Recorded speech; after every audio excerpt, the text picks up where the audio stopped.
Bonsoir à tous, bienvenue ce soir. Je suis Sylvie Froux, la directrice du FRAC Basse-Normandie, et je vous accueille ce soir, directrice donc d'une des structures qui organise cette série de conférences, donc le FRAC, l'Artothèque de Caen, le VOIR, Centre d'art contemporain d'Hérouville-Saint-Clair, et les âmes, où nous sommes aujourd'hui.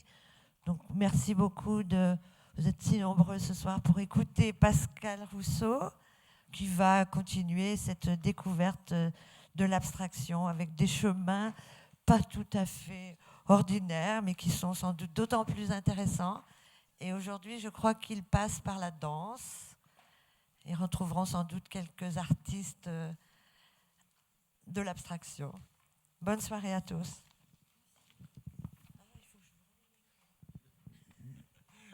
Merci Sylvie. Bonsoir.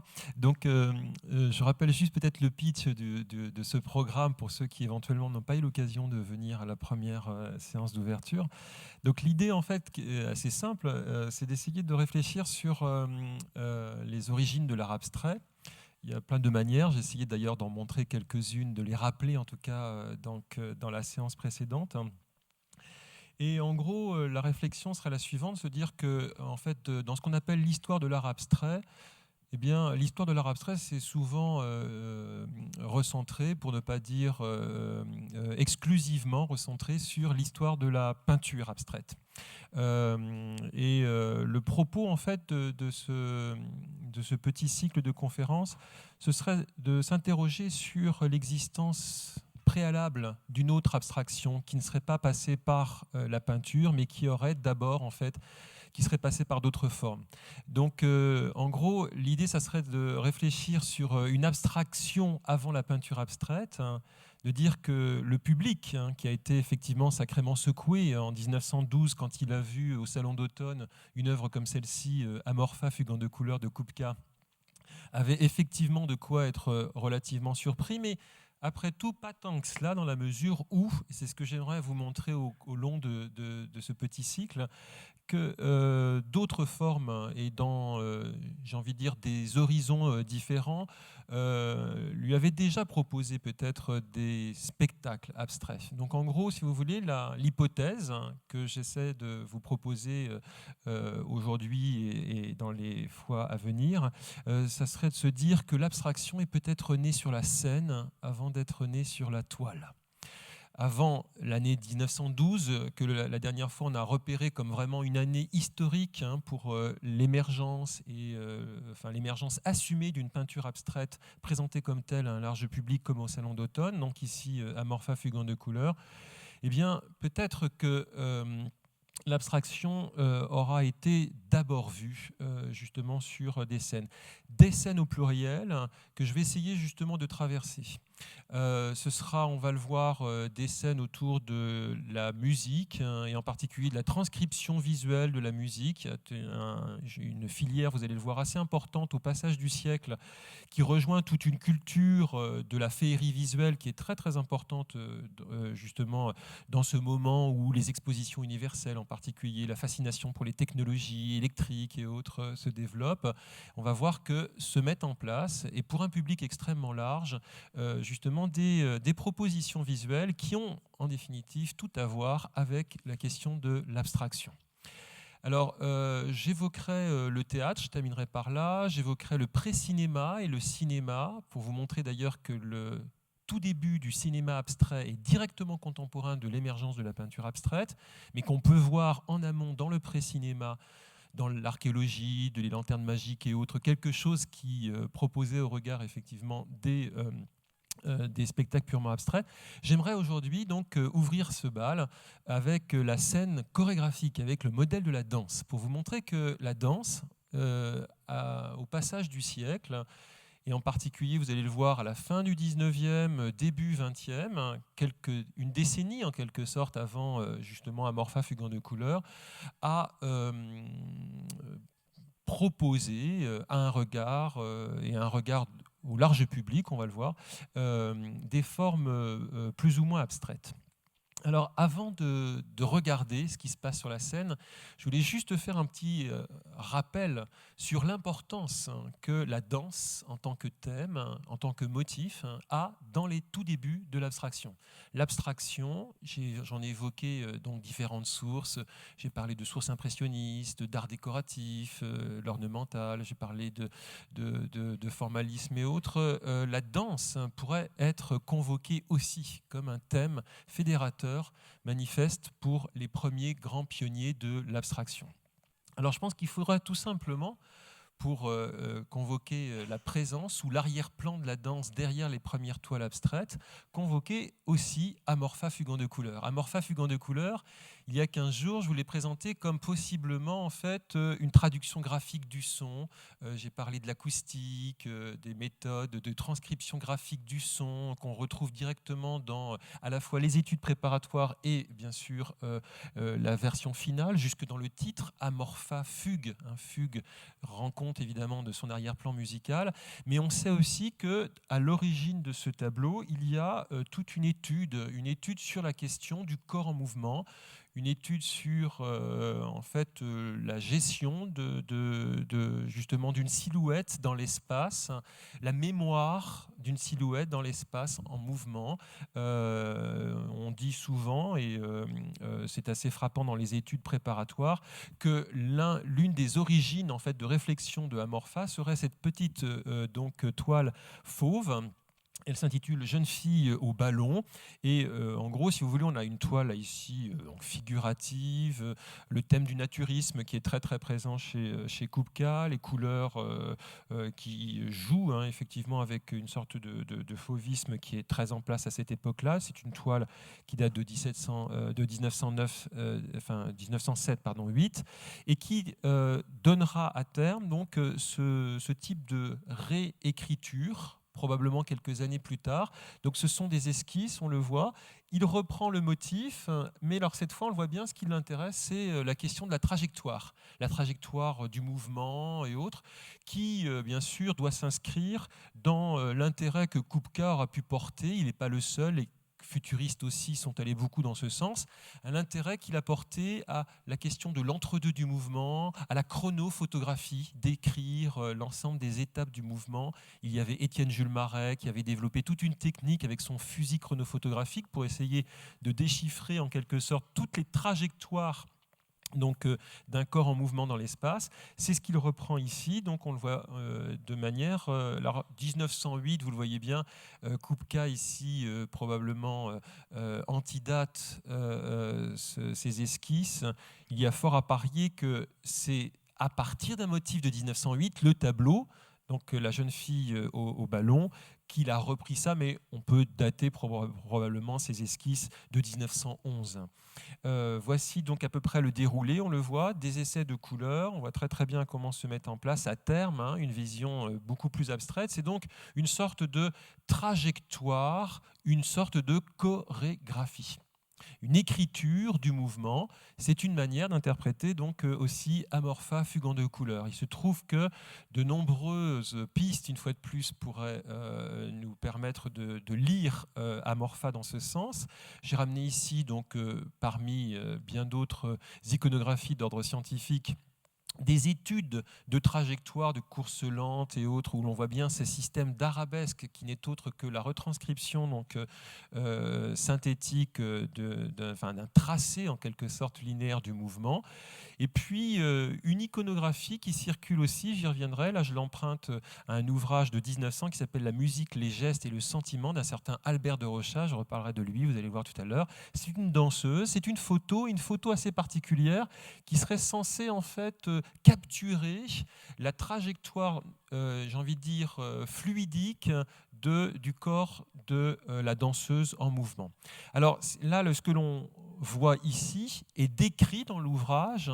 Les tracés, là, les tracés ne sont pas décrits comme des sortes de trajectoires de la main en mouvement. C'est plutôt décrit comme une sorte de linéament qui capterait l'énergie fluidique produite par le mouvement. J'y reviendrai parce que vous allez le voir, la danse est absolument accaparée à la fin du 19e par justement ce devenir fluidique, ce devenir donc un peu énergétique et immatériel du corps dans l'espace. Mais retenons qu'une iconographie circule, nous sommes en 1900, où l'on voit bien que l'idée d'un corps et qui serait justement livré en mouvement pourrait être traduit par justement ces sortes de grandes trajectoires.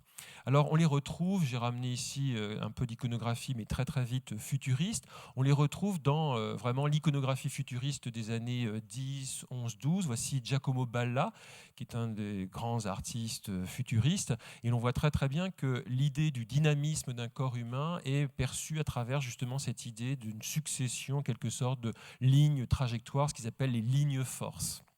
Donc, plein de tableaux qui, autour de 1911-12, dans l'iconographie du futuriste, voici un autre futuriste qui s'appelle Severini, hein, donc va dans ce sens, hein, on le voit très très bien. Le corps a totalement disparu, on ne retient plus qu'une sorte de graphique comme cela de trajectoire. La danse, une fois de plus, va être un lieu important dans les débuts de l'abstraction. Alors, autre preuve, j'ai envie de dire, de cela, c'est que au fameux salon d'automne de 1912, que j'ai présenté la dernière fois comme étant vraiment le haut lieu du tout premier début de monstration de la peinture abstraite avec Amorpha fugant de couleurs, et bien juste à côté, vous avez un tableau d'un artiste important français qui a traversé le post-impressionnisme, qui a fait du fauvisme et qui ensuite a fait du cubisme. Le voici dans sa période qu'il appelle plutôt orphiste. Il s'appelle Francis Picabia. Il deviendra ensuite un artiste important du dadaïsme.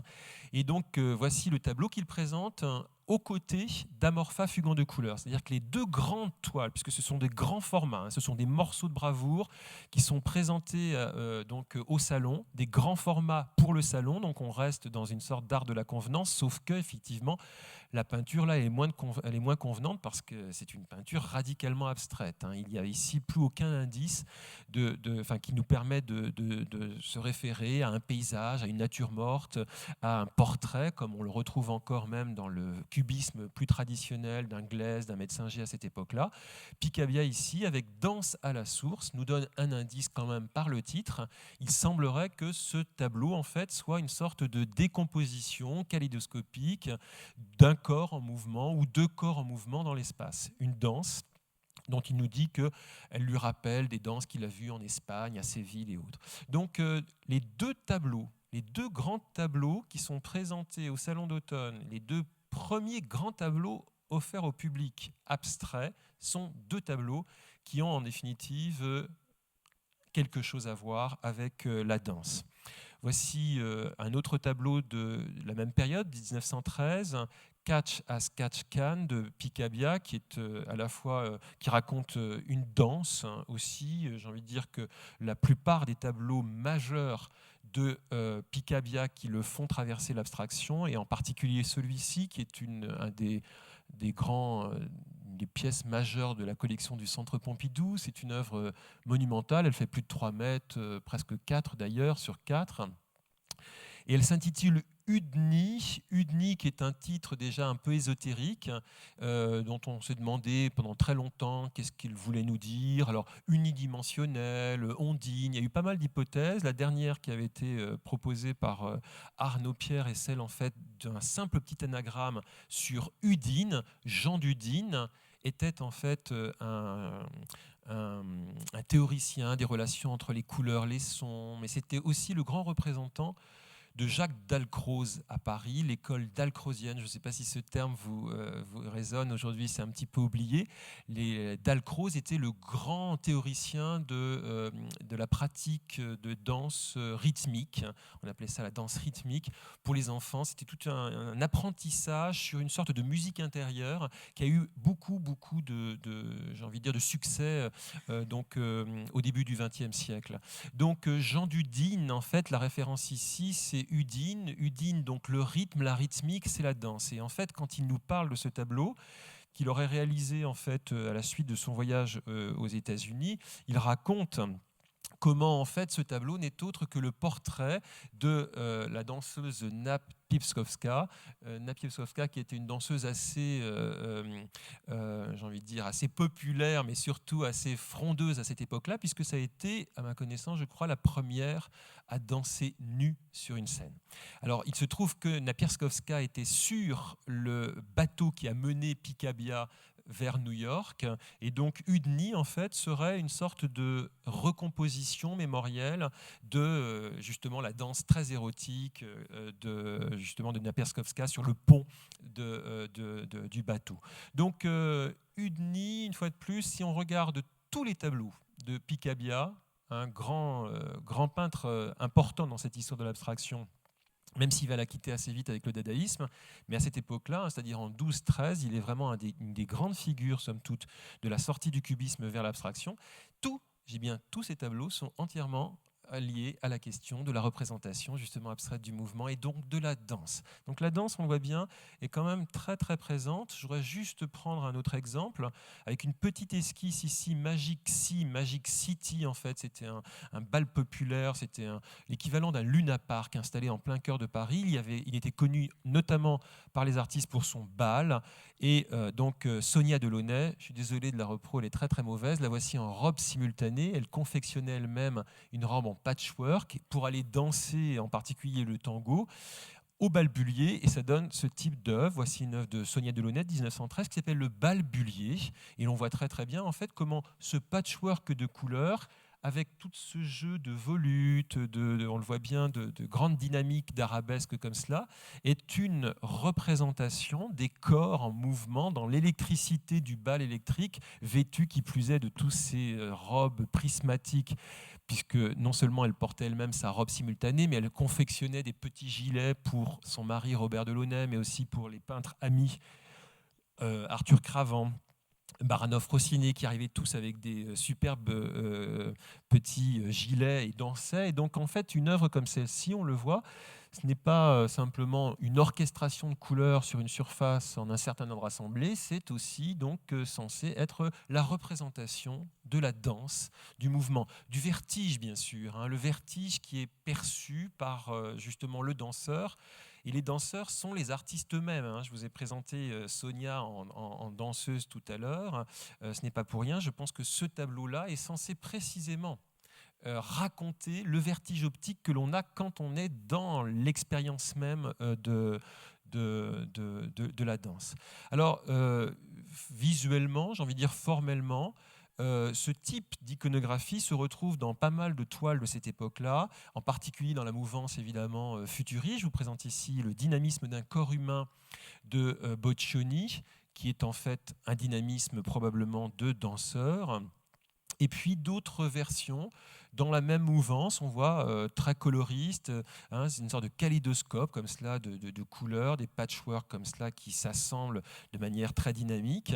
Ici, une œuvre d'un certain Patrick-Henri Bruce, il n'est pas très connu, c'est un artiste américain qui était venu faire son baptême de l'air de la modernité à Paris, qui a été très très proche des Delaunay à ce moment-là, et on voit bien qu'il assimile directement le vocabulaire de Robert et de Sonia Delaunay,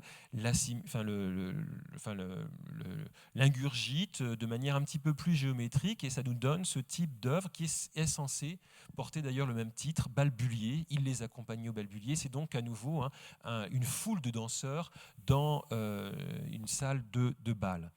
Je termine juste par Severini avec Danseuse plus mère, un tableau porté sur la pointe, ce qui est assez amusant.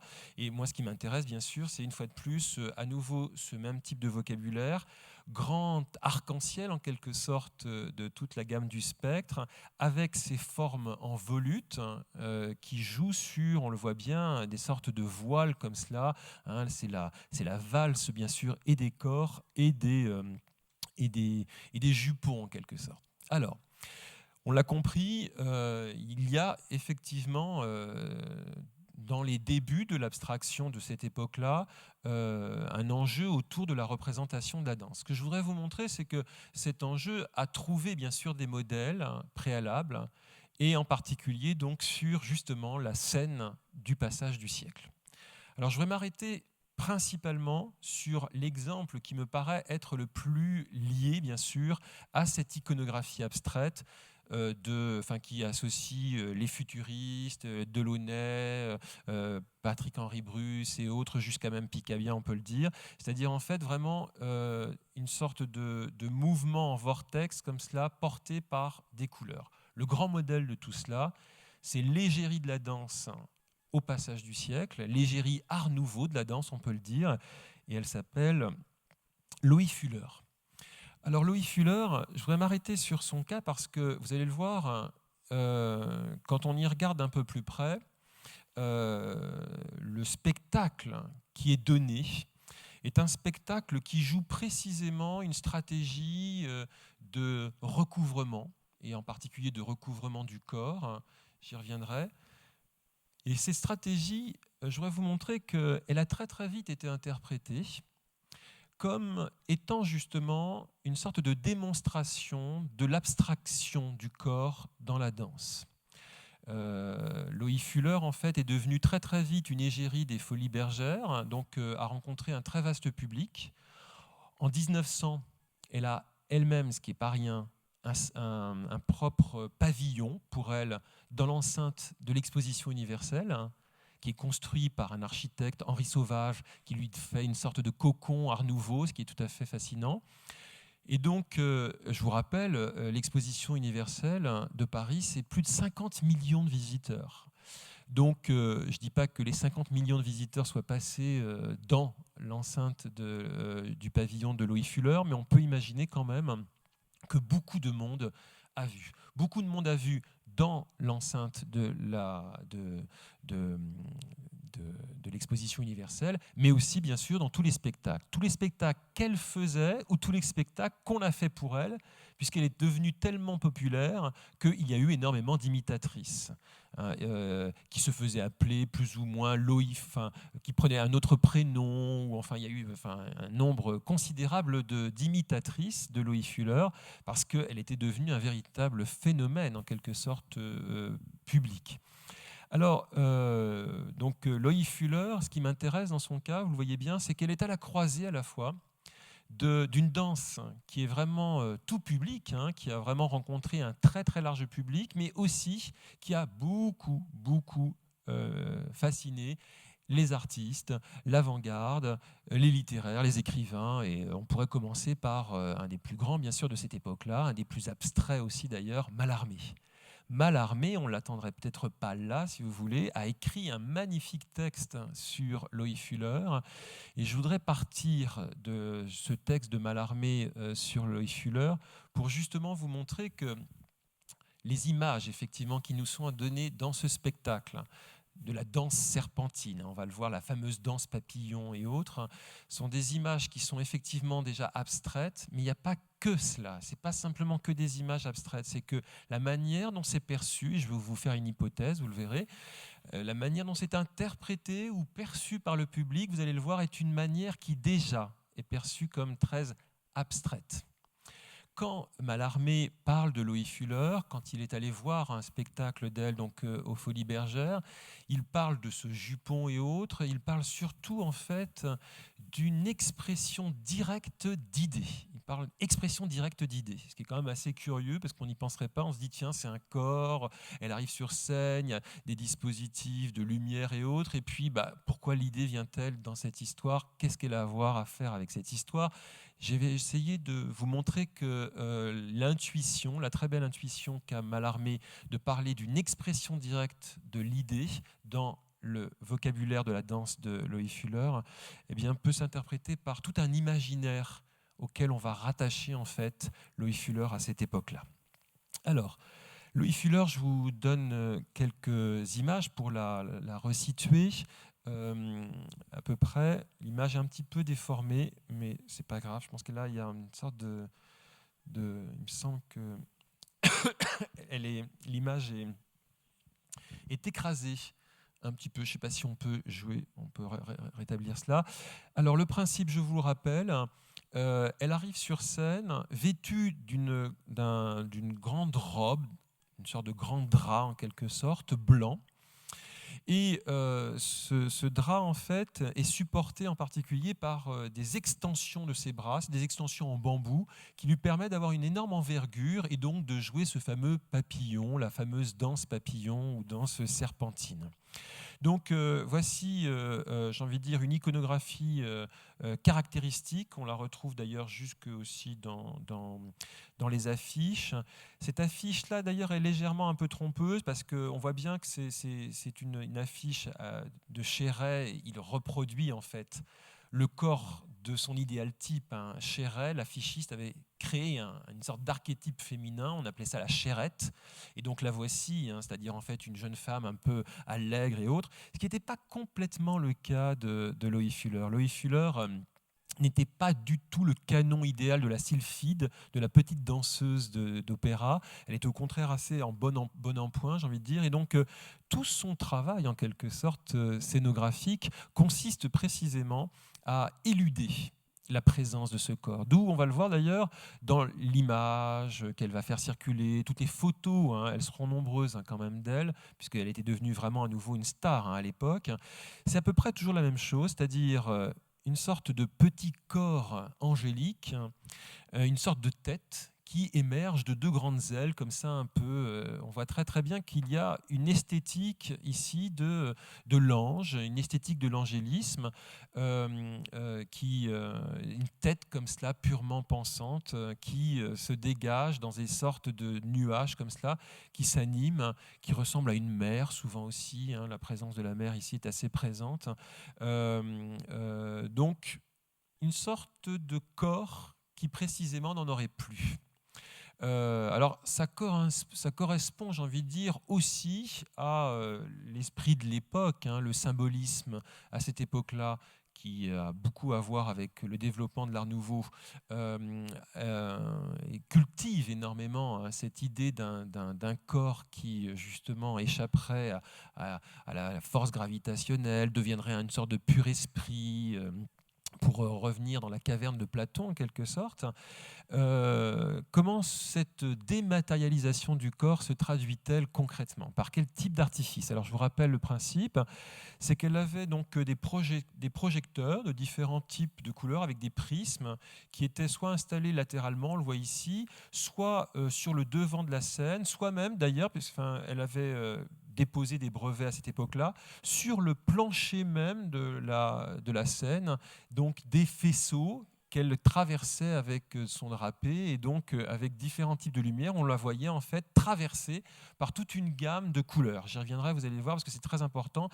En fait, on va le voir, porter à différents moments en fait toute une gamme de couleurs. Vous allez voir que cette gamme de couleurs a peut-être quelque chose à nous dire. Alors voici donc une photo de Loie Fuller. On le voit bien une fois de plus. C'est vraiment les grandes extensions, ces ailes comme cela de géants, de goélands un peu à la Baudelaire. Et puis cette petite tête flanquée comme cela et un corps qui effectivement a complètement disparu derrière cette robe. Alors voici très très vite ce que les artistes, illustrateurs retiennent en définitive de cette performance. Une œuvre ici de Koloman Moser, qui est un artiste qui vient de Vienne. On voit très très bien qu'une fois de plus, ce qu'il retient, c'est ça. C'est une toute petite tête avec des énormes ailes qui en sont portées par des feux. On voit bien qu'en fait ici, les filtres de lumière deviennent des sortes de colonnes d'encens qui montrent que en fait là, toute la culture d'une sorte de dématérialisation est en place. Et puis, d'autres représentations comme celle-ci, c'est un petit peu contrariant parce que j'ai toutes mes images sont reformatées là. Je ne sais pas pourquoi. C'est pas du tout là. C'est pas le bon. Elle est trop raplatie là. Je ne sais pas comment est-ce qu'on peut gérer cela. Euh,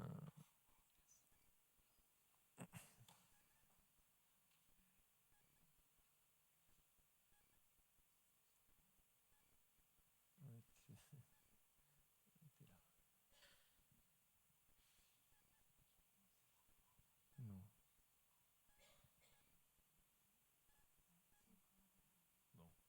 c'est pas grave. Euh, Alors là, je sais pas. Bon, bah tant pis. Bon, ayez en tête qu'effectivement, les images que je suis en train de vous montrer sont légèrement déformées. Donc là, il s'agit d'une lithographie de Toulouse-Lautrec, qui montre une fois de plus vraiment ce que l'artiste en retient. Hein. On voit bien qu'en fait, les voiles n'en sont quasiment plus, ils deviennent totalement translucides, portent justement cette gamme de couleurs comme cela. Il y a juste une petite tête, mais qui se confond complètement avec le reste. Deux petits pieds là, qui sont en suspens, presque en lévitation. Donc là, vraiment, on assiste bien en fait à une sorte de créature qui devient une sorte de pur fantôme. Alors, voici une photo justement où on la voit à l'œuvre là avec donc le fameux déroulé de la danse serpentine. Moi, ce qui m'importe, hein, c'est précisément justement de voir comment, à la fois dans les photos publiques qu'elle a montrées et dans le spectacle lui-même, tel que justement les gens peuvent y accéder à cette époque-là, elle joue énormément sur la disparition complète du corps. Et on voit très très bien que c'est la figure du fantôme là ici qui l'emporte. C'est un paradoxe bien sûr, hein, et c'est extrêmement moderne. C'est une danse qui ne se présente plus de manière ultra performative autour justement des forces antigravitationnelles, comme ça le saut, les petits, la danse en quelque sorte classique. Hein. Là, on voit bien que tout ici travaille à au contraire dissimuler le corps pour ne plus, en définitive, n'en montrer qu'une sorte d'enveloppe spectrale. Alors, j'ai ramené ici la photo de Mallarmé parce que Mallarmé est un des premiers justement à regarder ça d'un peu plus près et à l'interpréter justement à partir de cette idée, alors laquelle ce serait que le spectacle que nous donne à voir Loïc Fuller dans les danses serpentines ne serait pas le spectacle d'un corps, ce serait le spectacle d'un pur esprit. C'est une danse non pas du corps qu'elle nous donne à voir, c'est une danse des idées. Je reprends d'ailleurs le titre d'un spectacle de Loïc Fuller. Elle appellera ça la danse des idées. Et Mallarmé est fasciné. Bon, évidemment, il projette lui-même ses propres désirs sur le spectacle, mais il a cette très très belle intuition que Loïc Fuller, en fait, derrière ce voile, joue une nouvelle stratégie de représentation qui est en définitive celle de déplacer toute l'histoire du spectacle de la danse, l'histoire d'un corps qui essaierait de s'arracher au sol, pour nous reparler d'une autre histoire, celle d'un corps qui se serait définitivement arraché pour ne devenir plus qu'un esprit, et de nous montrer en fait que le spectacle de l'esprit, un esprit volant. Alors il faut revenir pour cela, je pense, à l'origine même de ce spectacle. Loïc Fuller, qui a publié une autobiographie assez rapidement, une sorte de best-seller d'ailleurs aussi, raconte comment en fait l'idée du spectacle de la danse serpentine et donc de la danse dite papillon est arrivée en 1893. La date nous intéresse, vous allez le voir. En 1893, elle était encore aux États-Unis. Et en fait, c'était dans un petit spectacle qui était censé représenter un cabinet d'un médecin. Et pas n'importe quel médecin, un magnétiseur. Et quand je dis un magnétiseur, on pourrait dire un hypnotiseur. Elle raconte comment, en fait, elle est censée arriver derrière, pendant la scène de magnétisation du médecin avec sa patiente, et elle arrive derrière avec son petit voile où elle est censée représenter ce qu'elle appelle l'esprit voltigeant. C'est-à-dire qu'en fait, la première apparition de la danse serpentine est censée représenter une sorte de force de l'esprit de celui qui magnétise en fait un patient. Le magnétiseur est en train de se concentrer, il y a une imposition de main probablement sur le sujet, et Loïc Fuller débarque derrière, elle fait son petit mouvement, et paf, donc c'est censé représenter la force du magnétiseur sur son patient. Donc on retiendra, première idée, qu'il y a quelque chose qui a trait à un esprit qui prend le dessus sur le corps dès le départ de la danse serpentine, avec justement cette notion d'hypnose. Cette notion d'hypnose, j'ai envie de dire qu'elle est omniprésente dans la manière dont Loïc Fuller va progressivement déployer la technique. pour devenir la grande égérie du tout Paris de 1900. Elle a énormément développé sa technique. Au début, c'était très très précaire, hein. C'était vraiment une sorte de petite jupe un peu grande et puis 2 petits bâtons et autres. Et puis ensuite, elle a déposé des brevets très très tôt, hein, 95, 96, 97. Avec différents types de mécanismes. En voici un, par exemple, un brevet qu'elle dépose en 94. Et donc là, on le voit, en fait, c'est l'image, le brevet, évidemment, il faut le lire comme cela. Hein, c'est la scène avec donc des perforations sur la scène qui laissent passer donc des filtres de lumière. Et puis dessus, donc une sorte de plateforme sur laquelle elle s'installait et elle faisait tourner donc une sorte de forme comme cela, un peu en vortex. Dans d'autres brevets que je n'ai pas ici, elle a développé tout un système de miroirs, de kaléidoscopes, qui démultipliait le mouvement. Alors, un point lumineux, des faisceaux lumineux, quelque chose qui bouge, avec donc un point lumineux qui bouge, avec des systèmes de miroirs. Eh bien, tout cela, en fait, n'est autre que l'expérimentation sur scène d'une technique qui est au cœur même de l'hypnose, c'est-à-dire en fait ici là je représente un tableau de Moreau de Tours de 1883, c'est censé représenter donc une salle de la Charité, l'hôpital de la Charité à Paris. Nous sommes dans ces années où l'hypnose avec Charcot est devenue très très en vogue. Le principe, je ne sais pas si vous arrivez à distinguer sur le petit guéridon, c'est un petit mécanisme, on appelle ça un miroir aux alouettes.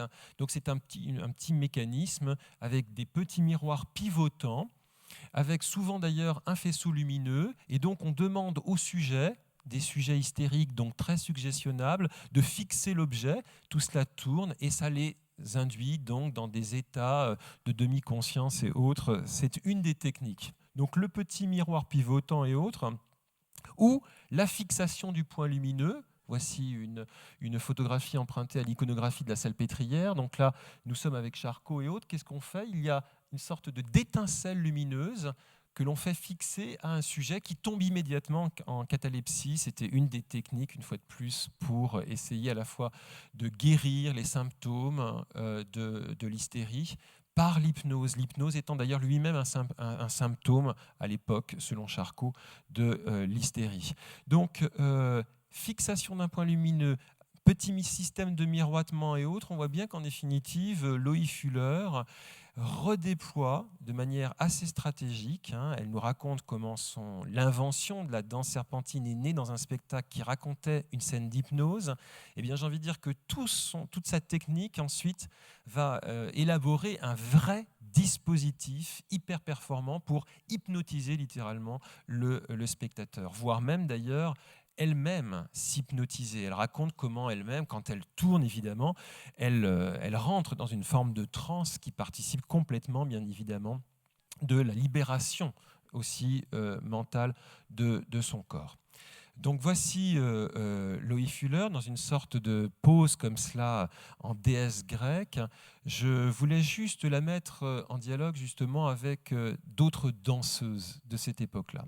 Si Loïe Fuller me semble autant en fait s'inscrire dans cette logique d'une sorte d'hypnose comme cela du regard, c'est parce que à cette époque-là aussi, la question des relations entre l'hypnose et la danse est très en vogue. Alors voici une iconographie que j'emprunte à des 2 ouvrages majeurs de cette époque-là, qui s'appelle L'art et l'hypnose, et qui raconte en fait et illustre surtout abondamment une danseuse qui était une grande égérie. Elle a circulé à Paris, dans toutes les scènes européennes. Elle a été accueillie chez Rodin, chez de nombreux artistes à Paris. Donc l'artiste s'appelle Lina. Enfin, il y avait 2 artistes qui étaient très en vogue à cette époque-là. Il y en avait une qui s'appelait Lina et l'autre Magdalène. Elles étaient en fait connues comme étant en fait très suggestionnables. C'est-à-dire c'est des artistes, des danseuses, qui, avant d'arriver sur scène, étaient induites en état d'hypnose et sous état d'hypnose devenaient des véritables virtuoses. Donc la voici, Lina, dans des poses d'expression, enfin c'est des Sarah Bernard en gros. L'idée de l'art et de l'hypnose, cet ouvrage de Magnien, c'était de se dire qu'après tout, l'hypnose serait une technique qui permettrait de rendre extrêmement performatif la performance dramaturgique des artistes et autres. Et que grâce à l'hypnose, somme toute, toutes ces jeunes filles pourraient devenir des Sarah Bernard. Donc voici la couverture de l'ouvrage avec des illustrations de cette époque-là, où l'on voit bien en fait l'hypnotiseur qui est derrière et qui a mis en transe en quelque sorte la danseuse. Beaucoup de, j'ai envie de dire, de spectacles se mettent en place à cette époque-là sur les scènes européennes. Et on voit très très bien le voile et autres renvoient directement à ce que Loïc Fuller a déjà mis en place avec sa danse serpentine aux Folies Bergères. Alors là, c'est l'autre ouvrage, Les sentiments, la musique et les gestes d'Albert de Rocha, et où l'on voit donc l'autre danseuse, c'est Lina. Derrière, d'ailleurs, vous le remarquez, ce sont des affiches d'Alphonse Mucha, le grand affichiste art nouveau, qui utilisait des modèles sous hypnose. Mais ça, c'est une autre aventure. Voici la danseuse, et voici une illustration de Loïc Fuller.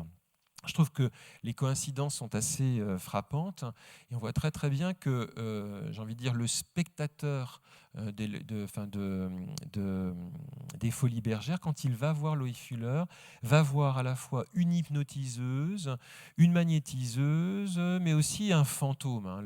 La question du fantôme ici est très très présente. Alors voici une image qui est un petit peu plus précise, elle est plus rare, et je trouve qu'elle est assez intéressante, parce qu'on n'a pas tant d'images que cela. Les images que je vous ai montrées, on le voit bien, sont des images qui ont été prises dans le jardin, par exemple, de Rodin et autres, qui ne sont pas prises dans un spectacle. Là, voici, j'ai envie de dire, Loïc Fuller sur scène, ce qui nous donne déjà une idée un petit peu de la manière dont elle s'installait sur scène. Déjà, on peut remarquer que le décor lui-même est d'une simplicité redoutable. Il est très simple, ce sont des simples rideaux. Il y a juste, curieusement, en fait, dans la partie supérieure, ce qu'on pourrait considérer comme une sorte d'arbre, mais c'est un arbre qui apparemment n'aurait pas de tronc. C'est un peu curieux, comme si, en fait, ça représentait plutôt des sortes de nervures qui sortiraient justement peut-être de son cerveau un peu agité. Moi, ce qui m'intéresse, bien sûr, c'est ici la manière dont on voit très très bien comment, en fait, par les faisceaux lumineux, le drapé là, devient complètement immatériel, ça devient une surface de rayonnement. Et il se trouve qu'à cette époque-là, Loïc Fuller, une fois de plus, est allé assez loin dans les recherches. Elle est rentrée en contact avec Camille Flammarion, qui était le grand astronome de l'époque, et qui l'avait mis en contact avec Marie Curie. Pourquoi Marie Curie ? Parce que Marie Curie s'intéressait à la radiographie, au radium et autres, et à certaines substances. Et en particulier, donc, Loïc Fuller, via Camille Flammarion et les Curie, s'est beaucoup intéressé à la phosphorescence. Elle a tenté d'utiliser des drapés recouverts de phosphore et autres qui permettaient bien évidemment de rendre encore plus incandescent et luminescent son habit de lumière. Donc on voit très très bien là vraiment une esthétique de cette dématérialisation lumineuse. Alors, à quoi peut-elle faire aussi référence ? J'ai parlé d'Albert de Rocha, qui a été un de ceux qui ont justement vulgarisé cette idée de la danse et de l'hypnose, qui s'est beaucoup intéressé au cas de Lina, la petite danseuse sous hypnose. Albert de Rocha était le directeur administratif de l'école polytechnique, ce qui n'est pas rien. Et là, on le voit en fait dans une photographie faite par Paul Nadar, qui est censée être en fait une photographie de son aura, l'aura émise par Albert de Rocha. Alors pourquoi je sors cette image-là ? C'est parce que autour de la question de l'hypnose, des états modifiés de conscience, se joue aussi toute une autre question parallèle, presque son corollaire d'ailleurs, qui serait une sorte de gradation des états du corps. Il n'y aurait pas simplement un état éveillé de l'esprit et puis des états de subconscience, d'inconscience. Les termes commencent à circuler à cette époque-là avant que la psychanalyse les mette vraiment en place. mais il y a aussi une réflexion sur les différents états du corps. Il y aurait la gangue physique du corps, mais on se dit le corps dégage des énergies, pas n'importe quelles énergies, des énergies qui sont celles de l'énergie, on appelle ça vitale, ou la force psychique, par exemple. Alors, là, petit...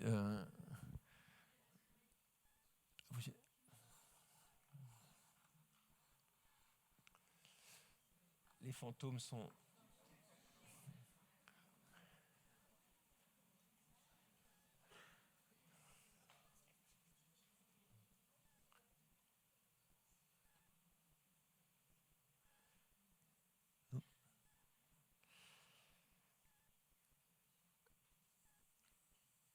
Ah, on a quasiment vu là.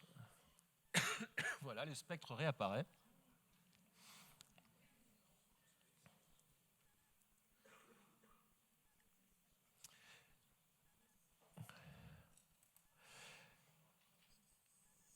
Je pense que c'est très, très drôle que ça arrive juste à ce moment-là quand même. Donc, le fantôme d'Albert de Rocha nous joue des tours. À cette époque-là, alors la photo, je tiens à le préciser bien sûr, est une sorte de trucage bien sûr, mais qui est censé essayer de faire avancer la réflexion que Albert de Rocha, lui, a en revanche sur des recherches qu'il fait à partir des théories de Crookes, l'inventeur du tube de Crookes, sur justement la question des auras et des fluides. Alors, pourquoi j'évoque cela ? C'est parce que le spectateur de 1900, qui n'est plus le spectateur d'aujourd'hui, il faut se remettre aussi dans les imaginaires de l'époque, est un spectateur qui est fasciné par ces questions. 1895, Röntgen invente la radiographie, des rayons qui nous permettent de voir à travers le corps, qui permettent de dématérialiser le corps. Donc on voit déjà très très bien des nouveaux modes de vision. Pourquoi pas effectivement capturer des choses que l'on ne voit pas, on ne voyait pas à l'intérieur du corps. Pourquoi pas voir aussi et capturer des ondes qui circuleraient autour justement des corps. Et voici donc une gravure typique, et il y en a plein à cette époque-là, extraite donc d'un ouvrage qui sera une sorte de petit best-seller de Albert de Rocha qui s'appelle L'extériorisation de la sensibilité, où l'on voit en fait donc des sortes d'émanations. Ah non, on ne voit plus rien.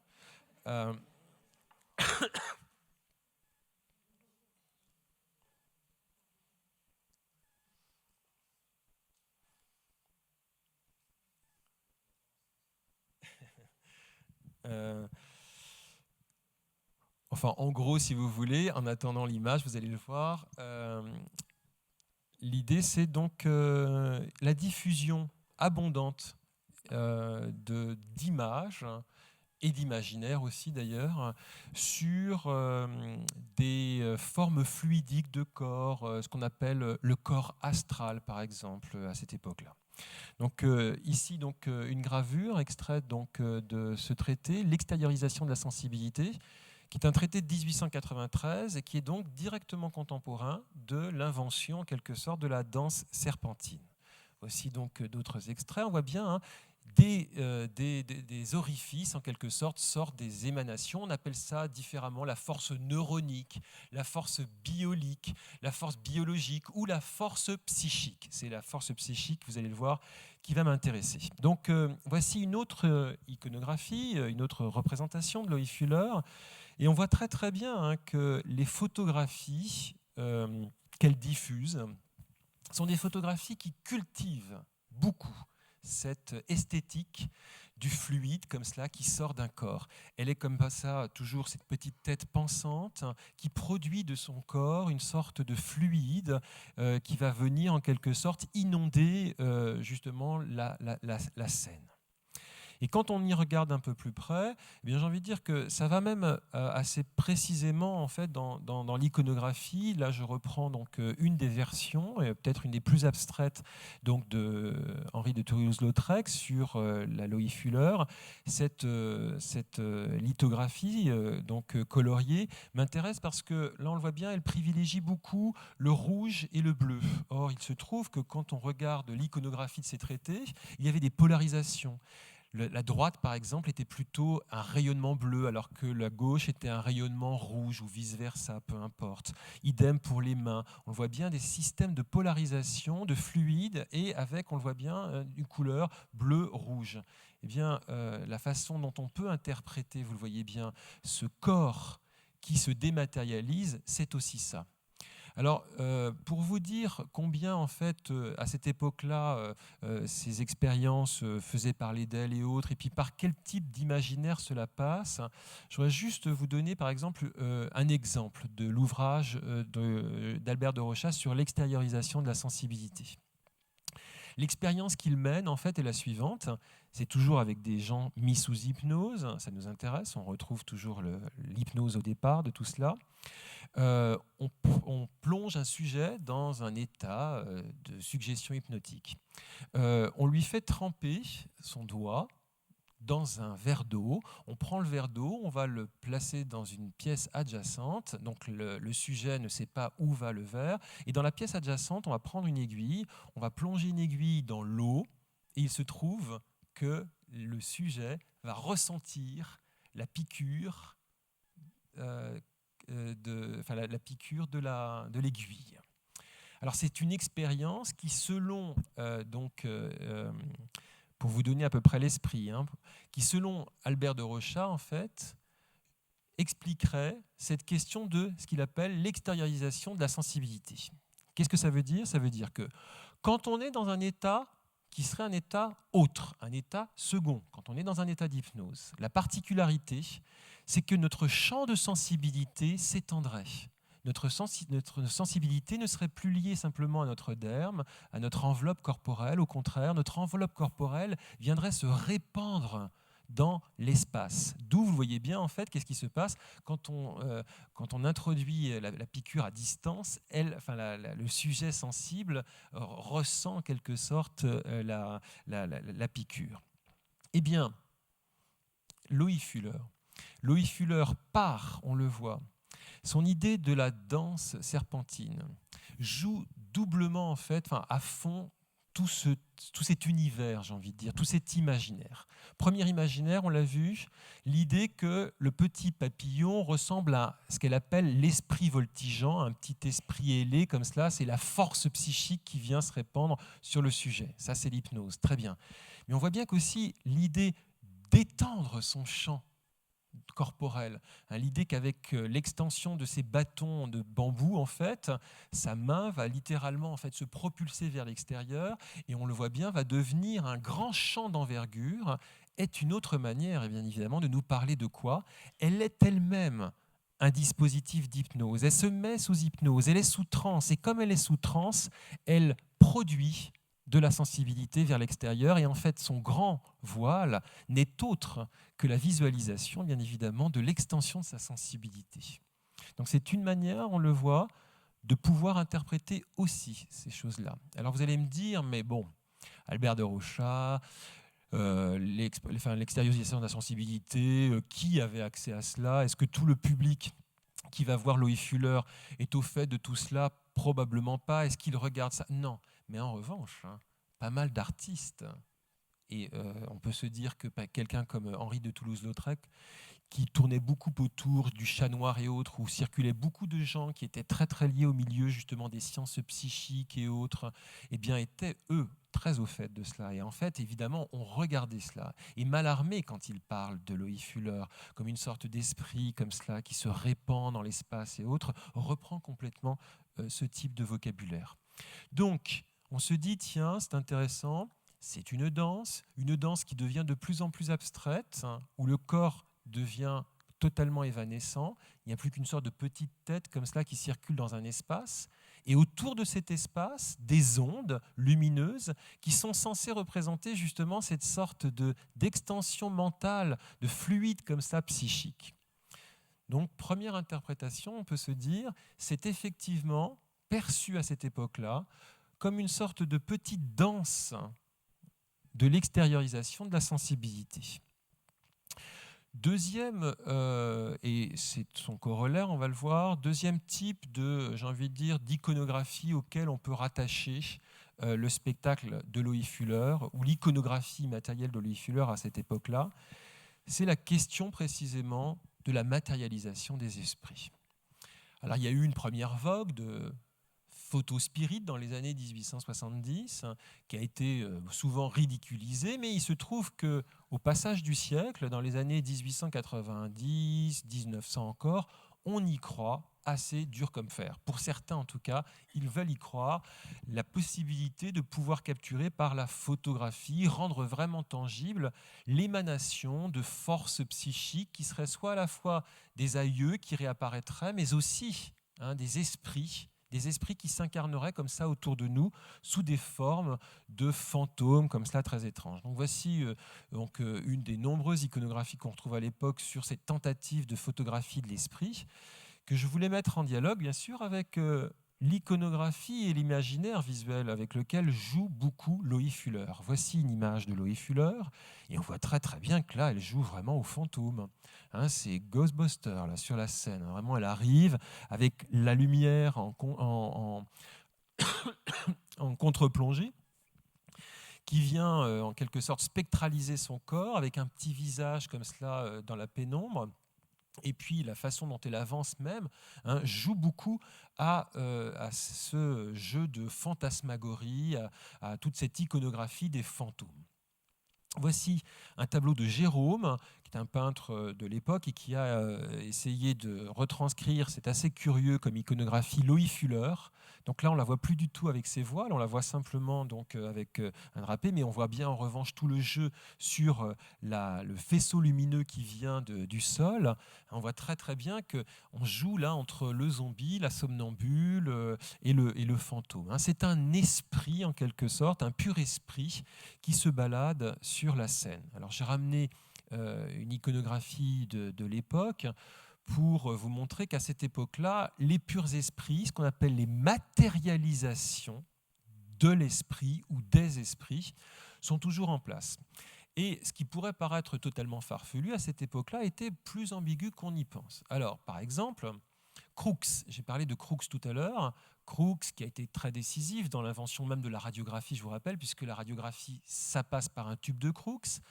Crookes, qui était prix Nobel quand même de physique, c'était pas rien, haute légitimité scientifique, a été absolument obsédé par la question justement de cette capture physique et même visuelle, pourquoi pas, de la force psychique. Il appelle comme ça d'ailleurs la force psychique. Et ça ira même assez loin puisque ces formes psychiques vont quelquefois prendre des formes assez fantasmatiques, on va le voir. En particulier, il y a toute une aventure qui va beaucoup faire parler d'elle au passage du siècle, qui justement met en scène Crookes avec une certaine Katy King. Crookes était persuadé donc de dialoguer avec le fantôme de quelqu'un qui se réincarnait, une sorte d'esprit qui se réincarnait comme cela. C'était une jeune fille. Donc là, voici une iconographie typique, il y en a eu beaucoup qui ont circulé à cette époque-là, de Katy King. En gros, si vous voulez, quand Loïc Fuller là, joue autant à faire non plus un petit papillon, mais à transformer son papillon en véritable fantôme, elle joue aussi avec cet imaginaire-là. Donc voici par exemple une photo, et je crois que là encore, on s'aperçoit qu'elle joue beaucoup avec la similitude d'un cliché comme celui-ci et de ce que l'on appelait à cette époque-là la photographie spirit et autres. Les analogies sont extrêmement fortes, je pense que ce n'est pas anodin. Elle surjoue en fait cet aspect justement spirit ou fantomatique. Voici donc une iconographie tirée d'un ouvrage d'un certain Rambaud qui s'appelle La force psychique, où l'on retrouve en fait l'idée de quelqu'un qui subitement, en fait, une sorte de fantôme comme cela qui émane de quelqu'un qui est dans un état cataleptique.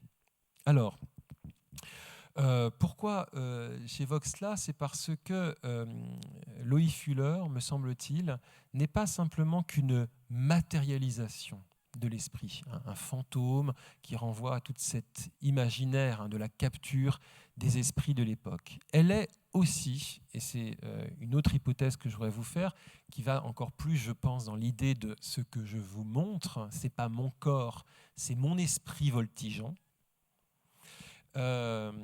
C'est que à ce moment-là, l'iconographie qu'elle va proposer, et surtout son mouvement, les couleurs, les gradations de couleurs, le passage d'une couleur à une autre sur des formes virevoltantes et autres, sont probablement beaucoup associés à l'imaginaire de la capture directe, cette fois non plus des esprits, des ancêtres, mais de la pensée elle-même en activité.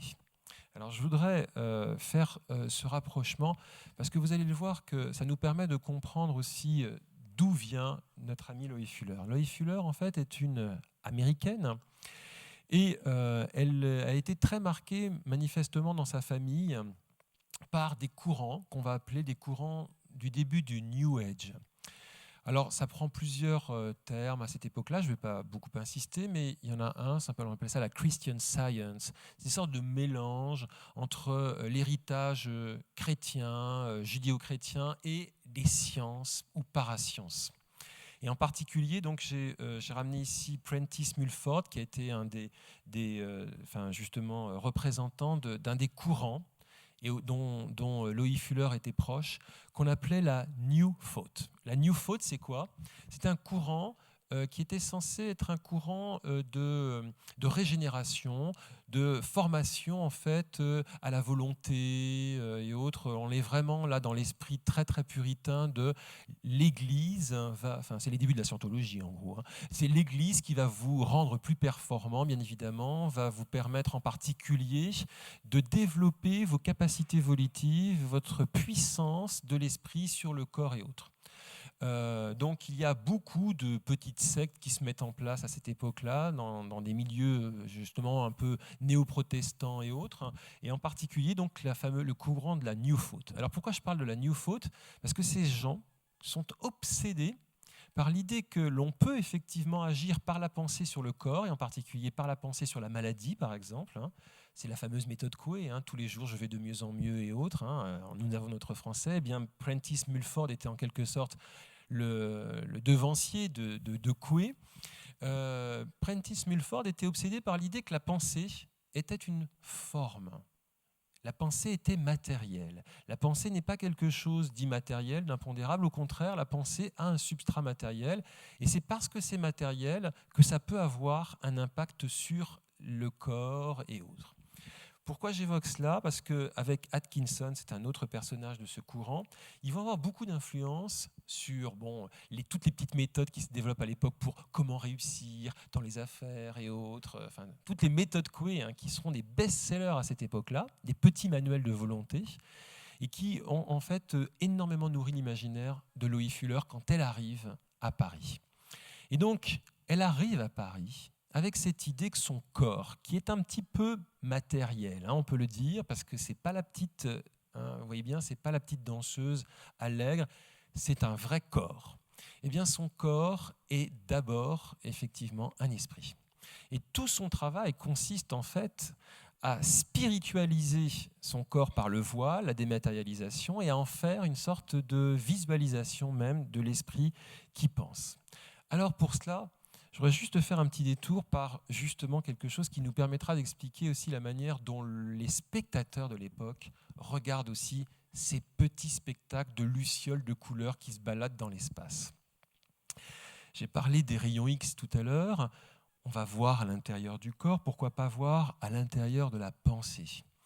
Il se trouve que tous ces gens, en fait, et voici Kupka, avec sa fantaisie physiologique de 1900, on est fasciné par l'idée de non seulement rentrer dans l'intérieur, l'intimité du corps, mais on le voit bien, en fait, regardez là ici, c'est l'artiste qui est censé dessiner, écrire, et qui, dans la réflexion, produit, on le voit bien, de la vibration. Regardez tout autour, autour de la tête, des cercles concentriques de petites particules, là, comme ça, des vibrations, donc des fluides. C'est des fluides qui émanent en quelque sorte de la concentration de l'artiste. Ce qui paraît être une fantaisie, comme l'appelle Kupka à cette époque-là, va véritablement devenir plus qu'une fantaisie. Alors, je vous ramène ici, par exemple, un des acteurs de cette fantaisie. Il s'appelle Hippolyte Baraduc. C'est un pseudo-scientifique qui a publié pas mal d'ouvrages à cette époque-là sur l'aura, sur l'âme, les fluides vitaux et autres. Voici une photographie, on le voit, il est en train, on le voit bien, de faire une imposition de main sur un sujet. Donc on retrouve la scène d'origine de Loïc Fuller. Et puis, je ne sais pas si vous remarquez, mais au-dessus de sa tête, une sorte d'auréole énorme. Et donc, Hippolyte Baraduc, je l'emprunte donc à l'âme humaine, c'est un ouvrage qui date de 1896 à peu près. Hippolyte Baraduc présente cette photo comme l'authentification, enfin la présence visuelle de sa force de concentration. C'est-à-dire que la boule ici qui est montrée, là, c'est pas du tout il ne le présente pas du tout comme un artefact, parce que nous, évidemment, là, on se dit, bon, d'accord, ça a été repris. Pas du tout. Lui, il la présente, au contraire, comme véritablement la capture photographique de sa pensée. Alors vous allez voir que ça va aller assez loin, puisqu'il va même développer un appareil en compagnie d'un certain colonel d'Arget ou commandant d'Arget. Il appelait ça le radiographe portatif. De quoi s'agit-il ? Une sorte de plaque photosensible qu'on mettrait sur le front, et puis il suffirait de la laisser un tout petit peu pour dégager en définitive les fluides du front, et puis à terme, on fait un développement de l'image et on obtient une photographie directe de la pensée. Alors évidemment, ça nous fait sourire complètement aujourd'hui, mais à cette époque-là, je vous rappelle que nous sommes là en 1896-97, quelques mois après l'invention des rayons X. Ils ne s'appellent pas X pour rien, parce qu'on ne sait même pas la nature physique. Il faudra attendre 1912 pour savoir de quelle nature physique sont les rayons X. Eh bien, on peut se dire, après tout, pourquoi pas des nouveaux rayonnements, on appellera ça les rayons V ou les rayons N, pour capturer en fait la photographie de la pensée. Nuée odique et poids extrait du front d'un jeune homme. Voici par exemple donc une sorte de photographie de la pensée, avec électricité, sans appareil photographique, méthode électroattractive. Alors quand vous vous plongez dans les ouvrages, le vocabulaire est d'une complexité invraisemblable. Il surenchérit bien sûr sur des protocoles et autres, mais enfin ce qui nous intéresse, nous bien sûr, c'est la manière dont lui voit dans des simples petits artefacts. On réchauffait la plaque tout simplement par évidemment le front. Et il obtenait ce type de nimbe, et ces nimbes, pour lui, étaient la véritable manifestation visuelle de la pensée. Alors voici par exemple ce que cela donne, et vous allez voir que que ça prend des tournures quand même absolument drôles. Le commandant d'Arget, donc ici, photo de la pensée. Tête obtenue par M. Henriot, ayant une plaque entourée de papier noir sur le front pendant qu'il jouait du piano. Or, il avait en face de lui, sur le piano, un portrait de Beethoven, B accent aigu. Serait ce portrait réfléchi par le cerveau sur la plaque à travers le papier noir. Donc vous imaginez le processus. C'est-à-dire qu'en fait, il y a un sujet, il est en train de jouer du Beethoven sur un piano, mais ce n'est pas suffisant. Sur le piano, il a un portrait de Beethoven. Donc il se concentre encore plus sur le portrait de Beethoven. L'image du portrait de Beethoven se réfléchit dans sa pensée. Sa pensée produit du fluide qui va ensuite se réverbérer sur la plaque photosensible, et c'est censé donner cela. Alors évidemment, je ne sais pas si vous arrivez à voir, vous, le portrait de Beethoven. Moi, c'est un petit peu compliqué. Qui plus est, on ne sait pas d'où sort cette image. Est-ce qu'il s'agit probablement d'un tout petit détail, c'est un artefact. Donc ça nous paraît complètement délirant, mais à cette époque-là, il va aller assez loin, et en particulier avec son ami Baraduc. Baraduc va même trouver un nom à cela. Il appellera ça les psychicones, les icônes de la psyché, les icônes de la pensée. Voici un nimbe. Plus l'idée qui est capturée est abstraite et générale, plus le nimbe sera imprécis. Et plus l'idée sera précise, plus l'on va vers des concepts un peu plus précis, l'amour, l'affection et autres, plus la forme va se préciser. Alors voici donc des nimbes obtenus par Baraduc, que je voulais, une fois de plus, peut-être mettre en dialogue avec ce type d'iconographie. Parce qu'on le voit très très bien en fait, concentration mentale, le front qui est développé, elle a même d'ailleurs, on a l'impression qu'elle a quelque chose sur le front, comme si elle avait presque son radio portatif, et elle produit justement cette émanation. Image projetée de la tête d'un enfant. Voici d'autres types d'iconographie. Je pense que là on voit très très bien les nimbes comme cela qui sortent en quelque sorte d'une tête, sont quelque chose qui nous permettent de relire différemment ce type de proposition. projection d'état d'âme, l'image de la hantise. Et l'on voit très très bien que dès qu'on est sur des vortex et autres qui reprennent justement aussi les mouvements de l'artiste, il y a quelque chose de cet ordre-là. Alors, pour nous donner peut-être une idée de la manière dont on perçoit cette époque-là, en tant que spectateur, parce que c'est toujours intéressant, c'est pas simple.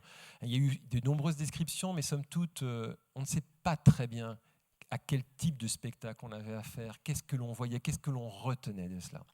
Donc là, je ramène ici un petit dessin retrouvé donc dans des archives à New York. C'est un petit album en fait qui a été réalisé par des étudiants des Beaux-Arts qui ont assisté à un spectacle de Loie Fuller. Et chacun fait son interprétation du spectacle. Alors, j'ai retenu ce dessin, vous pouvez imaginer pourquoi, parce qu'il est quand même très étrange. C'est-à-dire que Loie Fuller est comparé ici à une sorte de nymphe comme ça, dansant, qui sort d'une sorte d'urne tenue par deux magiciens en quelque sorte. On voit bien l'idée là d'une magicienne qui disparaît ou qui va réapparaître. On voit très très bien là l'idée en fait d'indexer en fait le spectacle de Loie Fuller sur un spectacle de magie. C'est une chose. Mais moi, ce qui m'intéresse, c'est la forme que prend en fait le dessin lui-même, parce que la forme est une forme de cerveau en quelque sorte. Et l'apparition du voile de la Loie Fuller est comme par hasard exactement sur la bosse du front, c'est-à-dire c'est une idée qui sort du front. L'artiste ici, en fait, lit et regarde l'œuvre à cette époque-là comme étant effectivement un spectacle de l'émanation justement de la pensée. Alors voici une fois de plus une planche, et je pourrais vous en montrer des dizaines, extraite donc de ce fameux Baraduc. Vous avez le portrait photographique d'Hippolyte Baraduc, à côté la forme obique, il appelait ça ou odique, je crois que c'est obique. Et puis en haut, le psychicone qu'on retrouve et l'âme spirituelle. Donc en gros, la photo, c'est quoi? Premier niveau de la photographie. Photographie traditionnelle, c'est le portrait. On passe à un autre régime, là, qui est un autre régime. C'est quoi? C'est la forme odique. La forme odique de quoi? De Baraduc. Et ensuite, son psychicone. C'est-à-dire que dans une même planche ici, on a affaire à différents registres de photographie. L'une qui serait traditionnelle et l'autre, on va appeler ça, parce que le terme va beaucoup se répandre à cette époque-là, la photographie transcendantale. Les photographies transcendantales, c'est censé être des photographies qui capturent ce que normalement l'œil ne voit pas, des ondes, des forces fluidiques que l'œil normal, sans la prothèse de ces nouvelles pellicules, justement, ne nous permet pas d'accéder, auxquelles on n'accède pas. Et voici ce que donnerait, en quelque sorte, à terme, la version la plus abstraite, le psychicone. Le spectacle de Loie Fuller, elle arrive sur scène, c'est un corps. Elle se met dans un état d'hypnose elle-même et elle induit les spectateurs dans l'hypnose parce que le spectacle est un vrai spectacle d'hypnose avec des techniques de girouette, de miroir pivotant, de féerie de couleurs et autres qui sont d'autant de mise en vertige du regard du spectateur. Donc on voit bien que à la fois elle-même est en transe, elle fait rentrer en transe son spectateur et elle le fait rentrer en transe pour faire passer de ce régime traditionnel du corps physique pour aller vers justement un autre régime. Donc, voici ce que cela donne, par exemple, c'est une photographie qui s'appelle la boule mentale éclatée, qui est censée donc être une sorte d'énergie comme cela et qui, je trouve, a quand même des sérieux échos dans la manière dont on représente justement Loie Fuller à cette époque-là. Et voici surtout ce que, à terme, ça pouvait donner sur scène. Là, ici, donc une image d'un photogramme, d'un film, il y en a eu plusieurs, des films coloriés, ce qui est intéressant, pour essayer de transcrire justement cette variation des couleurs à cette époque-là sur la scène. Donc voici ce que cela donne. Donc on voit très très bien en fait la disparition du corps, des pures émanations comme cela, sur lesquelles viennent en fait se reporter différents types de couleurs. J'ai ramené juste un tableau de Kupka qui s'appelle Complexe à cette époque-là, que je voulais mettre une fois de plus en comparaison avec la boule mentale éclatée pour montrer combien l'abstraction est fascinée par cette question en définitive de court-circuitons la représentation traditionnelle, soyons dans une expression directe de l'idée. C'est exactement ce que dit Mallarmé à propos de Loïc Fuller. Alors, qui va beaucoup favoriser en définitive ce type de diffusion d'images? Eh bien, ce sont tous les milieux un peu occultes, les milieux théosophiques, spiritualistes de l'époque. Un certain Charles Leadbeater, par exemple, qui va être une sorte de grand prêtre, de grand gourou de la théosophie. On sait que Kupka, Mondrian étaient membres de la théosophie, Kandinsky était fasciné par les courants de la théosophie. Charles Leadbeater publie en 1905, avec l'autre grande prêtresse de la théosophie qui s'appelle Annie Besant, un ouvrage qui s'appelle « Les pensées-formes ». Ils reprennent exactement les nimbes de Baraduc, et voici ce que ça donne. Donc, c'est une sorte d'atlas de planches, de couleurs, qui sont censées être des interprétations de toute la gamme des états d'âme que l'on peut traverser. Donc voici une planche. Cette planche est censée, selon Charles Leadbeater et Annie Besant, c'est une planche qu'a vue Kandinsky. Il avait l'ouvrage dans sa bibliothèque. Elle est censée représenter la concentration intellectuelle. Le jaune, c'est la concentration intellectuelle. Le bleu, c'est plutôt la concentration spirituelle. Le rouge, c'est plutôt la concentration, le désir. Et donc là, par exemple, dans la gravure 8, vous voyez un désir qui serait plutôt un désir pur. Et dans la gravure 9, donc le rouge, c'est légèrement assombri, c'est un désir qui est un petit peu moins noble, c'est la jalousie. Donc en gros, si vous voulez, d'ailleurs, au début de l'ouvrage, vous avez un frontispice avec toutes les couleurs et leurs différents types d'expressions, de sentiments et autres. Vous avez une sorte d'atlas de tous les états émotionnels qui passent ici par donc, ce type de représentation. On voit bien, c'est quoi, selon Charles Leadbeater, qui se dit clairvoyant, par des techniques venues du yoga et autres, il accède à un nouveau régime de visibilité, il voit quoi? Directement les émotions chez les gens.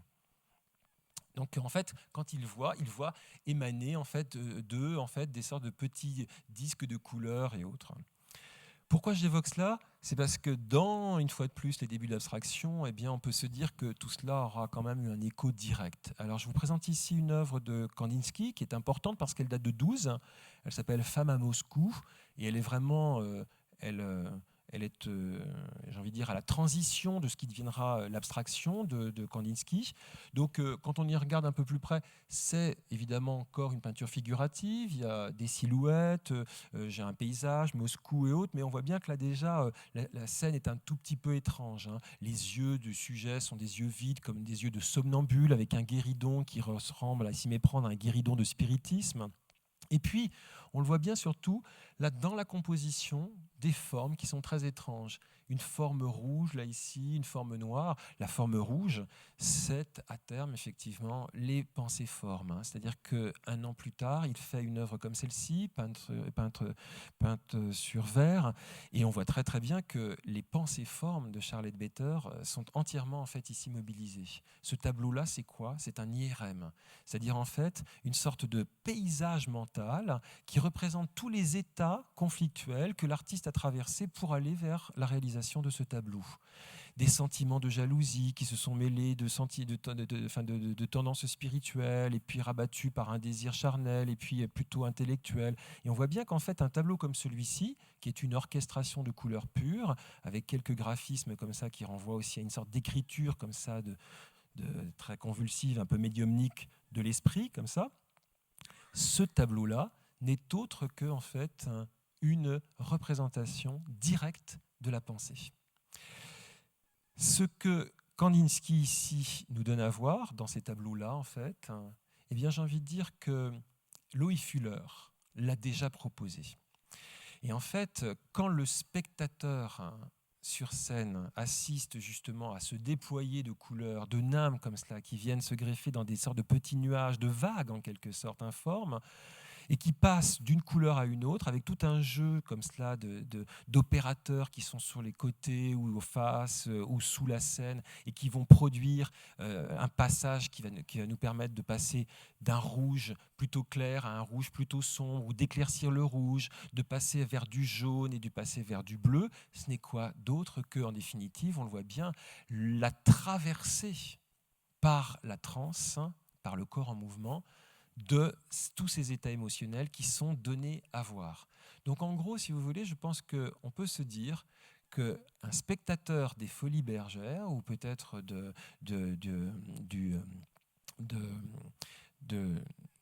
du pavillon de Loïc Fuller à l'exposition de 1900, en regardant un spectacle de Loïc Fuller, regardait en fait cette idée d'un esprit volant comme cela, qui se manifeste, d'idées qui se manifestent directement, des états émotionnels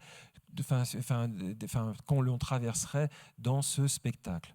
Du blanc, du bleu, du rouge, c'est exactement ce que l'on regarde dans les séquences qui nous sont aujourd'hui conservées. Les films, les quelques films, et en particulier les films coloriés, sont des films d'imitatrices. Et non pas, on n'a pas de films, on a beaucoup de photos, mais on n'a pas de films de Loïc Fuller, mais en revanche, on a pas mal de films d'imitatrices. Et on voit très très bien en fait que l'un des astuces qui à cette époque-là a été développé, c'était justement de jouer sur toute une sorte de dégradé progressif qui passait du rouge, avec des mouvements très très convulsifs qui étaient censés représenter la colère et autres, pour aller vers le jaune, la concentration intellectuelle. Et subitement, le mouvement venait peut-être à se ralentir, pour aller à terme vers le bleu, le vert, le spirituel. C'est-à-dire que là, on voit très très bien que en fait, l'arc-en-ciel, puisque ça jouait beaucoup autour de cette question de toute la gamme des couleurs, là comme cela, était présenté comme un véritable parcours émotionnelle. Et donc, quand elle joue à se camoufler derrière son voile, à ne plus présenter qu'une petite tête ailée comme cela qui se balance dans une sorte d'espace comme cela un peu éthéré, eh bien, elle joue complètement, elle surjoue même l'idée de redonner à voir l'idée même de la pensée. Alors, je terminerai par une autre source qui n'est pas inintéressante pour nous parce que Loïc Fuller a été présenté comme la fée électricité. Il se trouve qu'au moment où Loïc Fuller, en 1893, met en place son spectacle, il y a, donc voici d'autres photogrammes, il y a un personnage qui va aussi beaucoup fasciner l'imaginaire de Loïc Fuller. Il s'appelle Nikola Tesla. Alors, je vous rappelle de qui il s'agit. Il s'agit d'un personnage très très curieux qui a été assez loin dans des recherches autour de l'électromagnétisme, de l'électricité et autres. Parmi des nombreuses découvertes plus ou moins putatives, en tout cas des projets de recherche qu'il avait. Il se trouve que Telsa, le voici avec un de ses instruments, où on le voit toujours d'ailleurs dans des poses qui lui-même surjoue la question de la concentration mentale et autres, l'idée du génie, de la cérébration et autres. Donc là, je pense que l'électricité étant l'émanation même de la pensée, eh bien, Telsa avait l'idée, et il le dit d'ailleurs, en 1893, j'étais impliqué dans toute une série de recherches qui m'ont poussé à croire que l'on pouvait capturer la pensée. Il se trouve que Telsa, qui a été une des figures mythiques pour Loïc Fuller, le grand électricien, le grand magicien d'électricité, en 1893, avant donc la découverte de Röntgen, avait eu cette première intuition, l'un des premiers, à pouvoir, pourquoi pas, inventer un appareil photographique qui lui permettrait de capturer la pensée. Ça ira même plus loin d'ailleurs, puisqu'il va même penser à un cinématographe de la pensée. Il va penser à un appareil qui serait une sorte de pellicule qui directement retranscrirait l'activité de la pensée sur un écran. Eh bien, le spectacle de Loïc Fuller, c'est cette cinématographie de la pensée. Je pense que Loïc Fuller, en fait, a été plus qu'imprégné par les grandes fantaisies de l'électricité, des fluides, de la pensée et autres de Nikola Tesla. C'est qu'elle était en fait absolument habitée par ce projet de présenter justement la pensée directe sur la scène. Alors vous le voyez bien, en fait, quelle est la conclusion de tout cela? Première conclusion, c'est de se dire, c'est vrai, les spectacles de Loïc Fuller étaient quand même des spectacles très abstraits, en fait. Il y avait une petite tête qui survolait, mais enfin, en gros, si vous voulez, c'était du voile, des projections de couleurs avec de l'accompagnement musical. Et donc, pendant tout le spectacle, on assistait à quoi? Sinon qu'à une sorte de florilège, comme cela, justement, de dispersion, de names de couleurs dans l'espace. Première chose, donc, le public a été en quelque sorte préparé à un vocabulaire de l'abstraction. Ça, c'est une chose. Mais il a non seulement capturé des images qui ressemblent effectivement à l'abstraction picturale à venir, celle d'un Kandinsky par exemple, mais il a été aussi préparé, j'ai envie de dire, intellectuellement, c'est-à-dire qu'en fait les interprétations des poètes, des artistes sur Loïc Fuller la poussaient dans ce sens-là, la poussait à devenir plus qu'un pur esprit, la poussait à montrer que la danse n'allait devenir non plus le grand spectacle du corps, mais la grande chorégraphie de l'esprit elle-même. Et c'est, je crois, en fait, là, peut-être un exemple, je voulais m'arrêter sur celui-ci ce soir, qui nous permet de comprendre que de l'abstraction, effectivement, il y en a quand même pas mal avant, et pas mal avec un accès extrêmement fort. Voilà. Merci.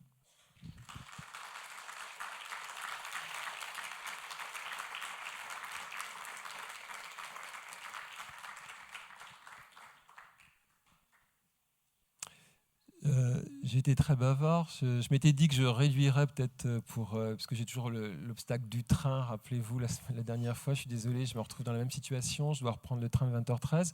Mais peut-être que certains d'entre vous veulent rebondir parce que j'ai évoqué pas mal de choses qui peuvent paraître effectivement des interprétations un peu fantaisistes. J'ai essayé quand même de montrer combien, à cette époque-là, il y avait des moyens aussi quand même de regarder, de lire l'époque et de lire l'interprétation à cette époque comme étant quand même des facteurs qui vont dans ce sens. Peut-être avez-vous des questions ou des rebonds? Non? En fait, on est navré, on ne va pas avoir le temps ce soir pour un temps des questions, parce qu'effectivement, il y a le train dans moins de 10 minutes, donc il faut vraiment qu'on y aille. Par contre, je vous invite donc pour la prochaine séance, le 14 mars, à revenir aussi nombreux. Voilà. Et merci beaucoup, Pascal. C'était chouette.